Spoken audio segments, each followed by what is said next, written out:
Hello students, आज हम लोग रिफ्रैक्शन में principle of reversibility of light के बारे में जानेंगे।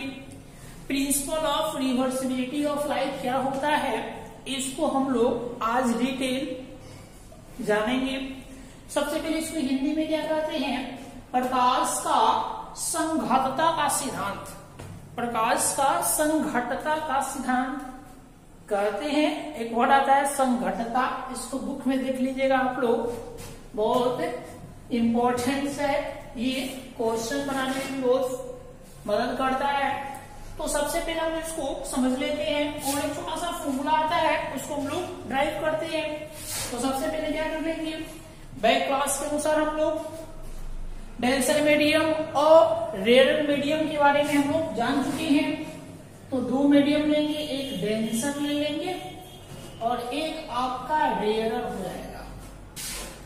अब क्या होगा, रे ऑफ लाइट डेंसर से रेयर मीडियम में आएगा, तो यहां से डेंसर से ट्रेवल करेगा और ट्रेवल करते करते रेयर में क्या होगा, एंट्री करेगा। तो ऐसे ऐसे ये जाना चाहेगा, या इसका टेंडेंसी सीधा जाना है, स्ट्रेट लाइन जाना है, परंतु यहाँ पे मीडियम अलग है, तो यहाँ पे क्या होगा, चेंज हो जाएगा इसका डायरेक्शन।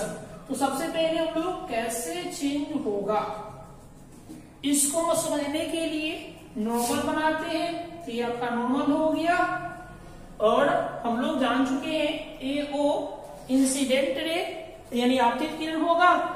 इसको जानने के लिए कि ये इधर जाएगा कि इधर जाएगा, तो हम लोग कोड देख लेते हैं। तो लाइट कैसे जा रहा है, तो लाइट जो है डेंसर टू रेयर में जा रहा है, डेंसर से रेयर में। तो कोड क्या बना है, डट। क्या कोड बन रहा है, डर डट। और जैसे ही डर कोड बनेगा तो डर के कारण अभिलंब से दूर भागेगा, तो यहां से ये ऐसे भाग जाएगा, और तो रिफ्रैक्टेड रे ऐसे मूव कर जाएगा। तो यहां हम लोग देखेंगे, तो ये वाला क्या होगा, आई होगा, और फिर यहां से यहां तक क्या होगा, आर होगा। तो प्रिंसिपल ऑफ रिवर्सिबिलिटी क्या कहता है, रे ऑफ लाइट किसी एक मीडियम से किसी दूसरे मीडियम में, एनी वन मीडियम से अनदर मीडियम में एंट्री करता है, और फिर पुनः सेकेंड मीडियम से पहले वाले मीडियम में यानी फर्स्ट मीडियम में वापस आ जाता है। तो इस स्थिति में या in this condition product of refractive index is equal to 1। इसी को रिवर्सिबिलिटी ऑफ लाइट कहते हैं। फिर से समझते हैं, जब प्रकाश की किरण सघन माध्यम से विरल माध्यम में जाता है, तो उसका अपवर्तनांक हिंदी में, और विरल से सघन में जाता है तो उसका अपवर्तनांक दोनों का प्रोडक्ट 1 आता है। उसी को क्या कहते हैं, प्रिंसिपल ऑफ रिवर्सिबिलिटी कहते हैं। या प्रकाश को डेंसर से रेयर में जाना, फिर रेयर से डेंसर में जाना ही प्रिंसिपल ऑफ रिवर्सिबिलिटी कहलाता है। तो सबसे पहले क्या जानेंगे, इस केस में डेंसर से रेयर में जा रहा है, फिर पुनः क्या होगा, रेयर से डेंसर में जाएगा, फिर इसी पे वापस आएगा, ऐसे ऐसे। तो हम लोग क्या निकालेंगे, दोनों का रिफ्रैक्टिव इंडेक्स का प्रोडक्ट निकालेंगे, वो आएगा। तो सबसे पहले यहाँ क्या यूज करेंगे, ऑस्नेल्स लॉ यूज कर लेंगे। तो क्या लिखेंगे, यूजिंग ऑस्नेल्स लॉ।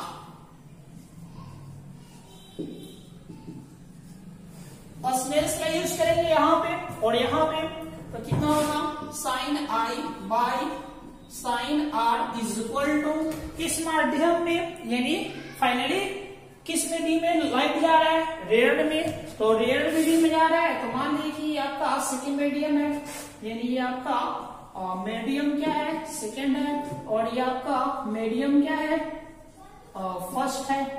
तो इसका रिफ्रैक्टिव इंडेक्स μ1 मानते हैं, और इसका रिफ्रैक्टिव इंडेक्स हम लोग क्या लेकर चलते हैं, तो μ2 लेकर चलते हैं। तो μ2 क्या बताएगा, सेकेंड मीडियम का यानी रेयर मीडियम का रिफ्रैक्टिव इंडेक्स, μ1 क्या बताएगा, डेंसर मीडियम का या मीडियम फर्स्ट का रिफ्रैक्टिव इंडेक्स। तो हम लोग यहाँ क्या यूज करते हैं, फाइनली किस में गया, तो रेयर में, रेयर का रिफ्रैक्टिव इंडेक्स कितना है अपवर्तनांक μ2, तो μ2 बाय में क्या करेंगे, किससे आया, तो डेंसर से, डेंसर का कितना है रिफ्रैक्टिव इंडेक्स μ1, तो यहाँ क्या लिखेंगे μ1 है।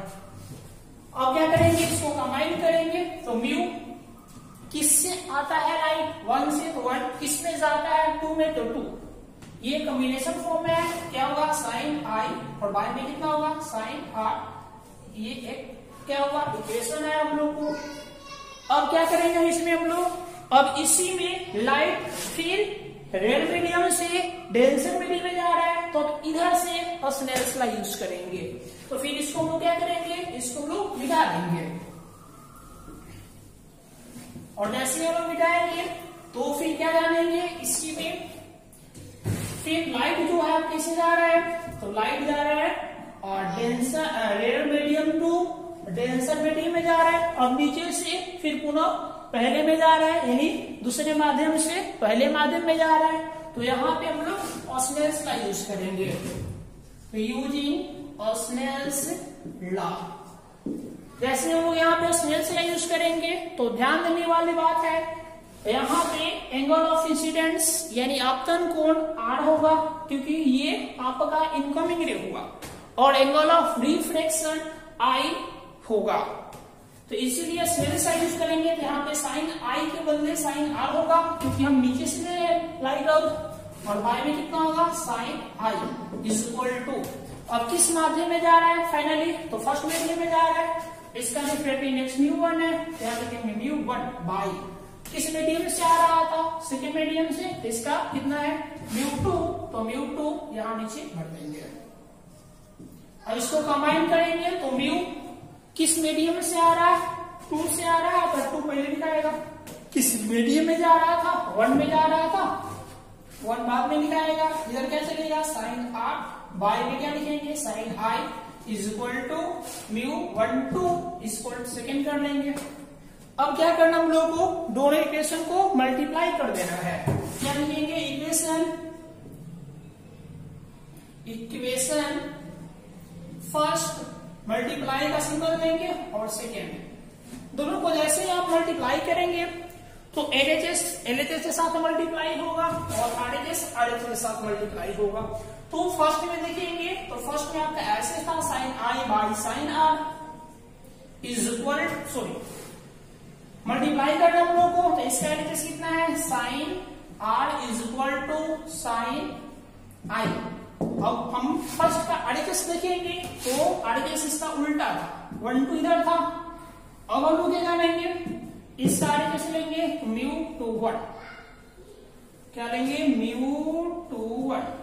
अब देखेंगे ये आपस में सब कट जाएगा, ऐसे ऐसे क्रॉस से, यहाँ बचेगा कितना 1 इक्वल टू कितना बचा μ12 इंटू म्यू और 2 1 कर सकते हैं आप, और इसी को हम लोग सीधा लिख लेंगे, तो μ12 इंटू μ21 इक्वल टू 1, यही आपका एक फॉर्मूला हुआ।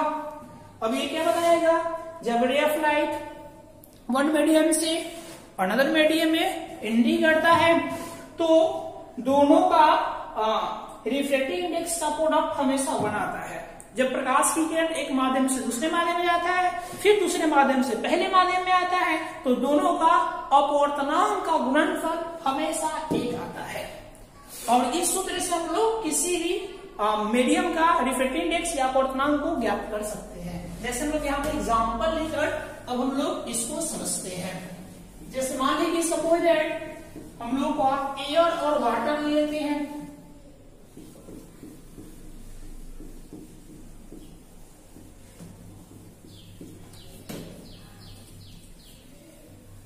एग्जाम्पल देखते हैं हम लोग। एग्जाम्पल में क्या है,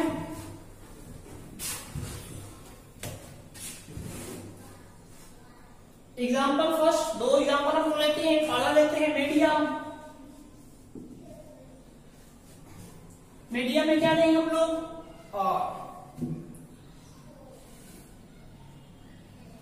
एयर ले लेते हैं, और क्या लेते हैं वाटर ले लेते हैं। एयर और वाटर, अब इसमें जानेंगे एयर का रिफ्रैक्टिव इंडेक्स कितना होता है या वाटर का रिफ्रैक्टिव इंडेक्स कितना होता है। तो सबसे पहले हम लोग क्या यूज करेंगे, फॉर्मूला। फॉर्मूला क्या आपके पास, μ12 इंटू μ21 इज इक्वल टू 1। इसी फॉर्मूला पर एयर और वाटर को बैठाएंगे तो म्यू रिफ्लेक्टिव इंडेक्स होगा। यहाँ 1 मतलब एयर समझना है, 2 मतलब वाटर समझना है, फिर इंटू फिर क्या होगा यहाँ पे म्यू और ए नहीं लिखाएगा, अब यहाँ पे 2 है, 2 मतलब W और 1 मतलब A इक्वल टू 1 होगा।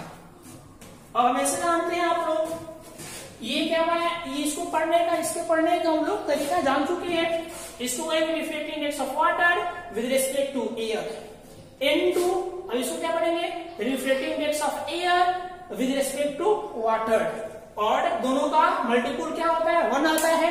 तो आप जानते हैं एयर के सापेक्ष, हवा के सापेक्ष जल का या पानी का अपवर्तनांक कितना होता है, 4/3। इस बात को हम लोग यहाँ पे बगल में लिख लेंगे, क्या लिखेंगे कि म्यू WA का वैल्यू 4/3 होता है। इसी को सॉल्व करते हैं तो आता है 1.33, जो आप लोग 10 क्लास में पढ़े थे कि वाटर का रिफ्लेक्टिव इंडेक्स एयर के सापेक्ष कितना होता है, 1.33। इसको सॉल्व करेंगे तो ये आएगा। अब क्या करेंगे, म्यू WA का वैल्यू यहाँ पढ़ लेंगे, तो जैसे भरेंगे किसको, तो इसका वैल्यू भरेंगे 3/4 into mu WA equal to 1, क्या लिखेंगे, म्यू AW बराबर 3/4। ये आपका आंसर हुआ। अब ये क्या बताएगा, ये बताएगा रिफ्लेक्टिव इंडेक्स, अपवर्तनांक बताएगा किसका, एयर का, किसके सापेक्ष बताएगा, तो वाटर के सापेक्ष बताएगा। आप याद रखेंगे हवा के यानी पानी के सापेक्ष हवा का अपवर्तनांक 3/4 होता है। इसी प्रकार आप एक और हम लोग यूज कर सकते हैं,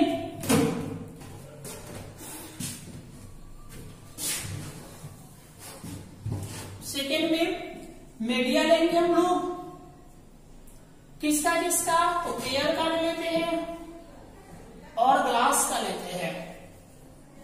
एयर ग्लास का लेते हैं तो एयर और ग्लास में देखेंगे तो कितना होगा, mu AG into mu GA equal to 1। अब इसको याद रखना आपको कि ग्लास का रिफ्लेक्टिव इंडेक्स एयर के सापेक्ष, बढ़िया से जान लेंगे। इसको पहले हिंदी में बता देते हैं, ये बताया ग्लास का अपवर्तनांक हवा के सापेक्ष, इसका बताएगा और इसका सापेक्ष है और बीच में अपवर्तनांक है। तो ये ग्लास का अपवर्तनांक हवा के सापेक्ष, ये बताएगा हवा का अपवर्तनांक ग्लास के सापेक्ष, दोनों का प्रोडक्ट 1। और इसको इंग्लिश में कैसे बोलेंगे, reflective index of glass with respect to air into, इसको कैसे बोलेंगे, reflective index of air with respect to glass, दोनों का प्रोडक्ट इक्वल टू 1। अब हम जानते हैं ग्लास का रिफ्लेक्टिव इंडेक्स कितना होता है, 3/2, ठीक है। जितने भी क्लास होता है अप्रोक्सीमेट 1.5 ही रिफ्लेक्टिव इंडेक्स होता है, इसीलिए इसको सॉल्व करेंगे तो 1.5 ही आएगा।